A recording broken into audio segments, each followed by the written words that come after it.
नमस्कार प्यारे दोस्तों, मैं पंकज धाकड़ मैथमेटिक्स पर आपका स्वागत करता हूं, है ना। आज हम पढ़ने वाले हैं क्लास 8th का एक्सरसाइज 5.1। ठीक है, पढ़ते हैं। आपका क्वेश्चन नंबर 7 देखते हैं। क्या दिया हुआ question number 7? Without adding find the sum. ये जो नंबर आपको दिए हैं इनको बिना प्लस करें। अब देखिए, आपको नॉर्मल नंबर दे दे 2 + 3, तो आप क्या बोलोगे 2 और 3 5। तो ऐसे प्लस नहीं करना है, सिर्फ इसको समझना है और डायरेक्टली इसका क्या करना है, सम आपको करना है। तो ये वाला पैटर्न आप जब देख रहे हैं तो देखिए, ऑब्जर्व करिए। पहला वाला क्वेश्चन क्या है 7 का, 1 3 5 7 9। मैंने थोड़ा ध्यान से देखा तो पाया कि ये जो सारे नंबर हैं, ये सारे के सारे कौन से नंबर हैं, ओड नंबर। कौन से नंबर हैं, ओड नंबर।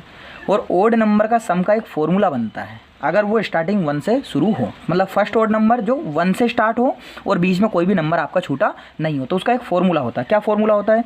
ये आपकी जो न्यू NCERT है 23-24 की, उसके 56 पेज नंबर पर आपका एक दिया हुआ है एडिंग ओड नंबर्स। तो उसमें एक फॉर्मूला दिया हुआ है, उसी का हम यूज़ करेंगे और उसी से इसको करेंगे। देखिए क्या फॉर्मूला है आपका, उसमें हम जानते हैं।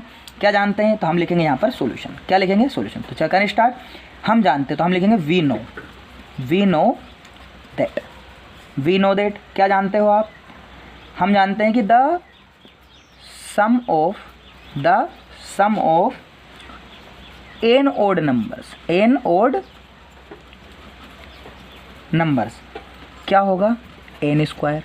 हम जानते हैं कि अगर कोई से n odd नंबर्स हैं तो उनका सम क्या होगा, उन नंबर्स के जितने भी वो टोटल नंबर है उनका स्क्वायर कर दो। देखिए यहाँ पर ये नंबर्स हैं, ओड नंबर। कितने नंबर हैं? 1 2 3 4 5। ये टोटल 5 नंबर हैं। तो ये टोटल 5 नंबर मतलब n की वैल्यू कितनी है, 5। तो 5 का आप स्क्वायर कर दो, इन सब का सम भी वही होगा। करके देख लेते हैं, है ना। We know that the sum of n odd numbers equal to n²। तो यहाँ पर n नंबर कितने हैं आपके, 5 हैं टोटल।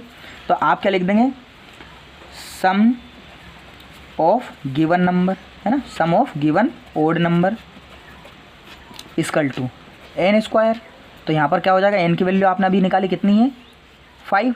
तो यहाँ पर लिख देंगे आप 5 का स्क्वायर। और 5 का स्क्वायर कितना होता है, 25। ठीक है। तो जब भी आपको ओड नंबर का सीरीज़ दिया हुआ रहे, कैसा सीरीज़ दिया रहा है, ओड नंबर का, कि 1 3 5 7 9 और इनका सम करना हो, तो आप उन नंबर्स को काउंट कर लो, कितने हैं, 1 2 3 4 5। तो बस जितने वो नंबर है उसी का स्क्वायर कर दो। तो 5 का स्क्वायर 25 आ गया होगा समझ में आपको। चाहो तो आप क्रॉस चेक कर सकते हो, 1 + 3 + 5 + 7 + 9। तो देखिए 9 और 1 कितना होता है, 10।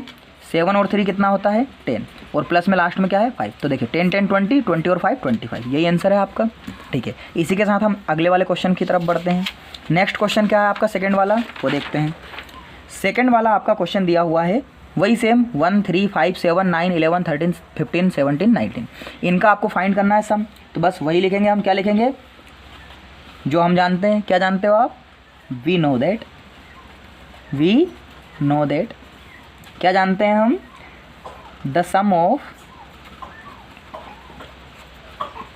n ओड नंबर मतलब जितने भी वो काउंटिंग में है, n odd numbers equal to n²। हम जानते हैं कि जितने भी n ओड नंबर्स हैं उनका सम क्या होता है, n²। तो बस इन ओड नंबर को काउंट कर लो, कितने हैं, 1 2 3 4 5 6 7 8 9 10। टोटल कितने हैं, 10। तो यहाँ पर n की वैल्यू आपकी कितनी हो जाएगी, 10। तो यहाँ पर लिख देंगे sum of given odd numbers n², है ना। चाहो तो लिख लेते हैं एक बार और, n²। तो n मतलब n की वैल्यू कितनी है आपकी, 10। तो यहाँ पर हो जाएगा 10 का स्क्वायर। और 10 का स्क्वायर क्या होता है, 100। अब ये स्क्वायर करना तो आपको आता ही होगा, क्योंकि स्क्वायर वाला है। तो हमने स्क्वायर पहले जो फर्स्ट हमारा इंट्रोडक्शन पार्ट था उसमें हमने स्क्वायर और square table, square root table और बाकी जो बेसिक्स है वो मैं बता चुका हूँ, है ना। तो 10 का स्क्वायर अब आपको आना चाहिए, 100 होता है। नेक्स्ट क्वेश्चन की तरफ बढ़ते हैं। तो इसमें भी वही लाइन लिखेंगे हम। ये सभी हम देख लेते हैं पहले कौन से नंबर है, सभी ओड नंबर हैं और सम करना है। तो क्या लिख लेंगे, we know that the sum of, क्या लिखेंगे, the sum of n odd number. कौन से, n ओड नंबर मतलब जितने भी वो काउंटिंग में हो, n ओड नंबर्स क्या हो जाएगा, n², है ना। तो यहाँ पर लिख देंगे n की वैल्यू। बताइए कितने हैं ये टोटल, 1 2 3 4 5 6 7 8 9 10 11 12। कितने हैं टोटल आपके, ये 12 हैं। तो n की वैल्यू कितनी है आपकी, 12। तो यहाँ पर लिख देंगे हम sum of given odd numbers equal to n² या फिर कहेंगे हम 12 का स्क्वायर, और 12 का स्क्वायर क्या होता है आपका 144, ये हमको पता है। कहाँ से पता है? इंट्रोडक्शन वाले चैप्टर में हम पढ़ चुके हैं। ठीक है, इसी के साथ हमारे क्वेश्चन नंबर 7 के ये तीनों क्वेश्चंस एंड होते हैं और इसी के साथ हमारा ये वाला क्वेश्चन नंबर 7 एंड होता है। Okay, thank you everyone. इसी तरह आपका प्यार और साथ बनाए रखिए और हमारे साथ जुड़े रहिए।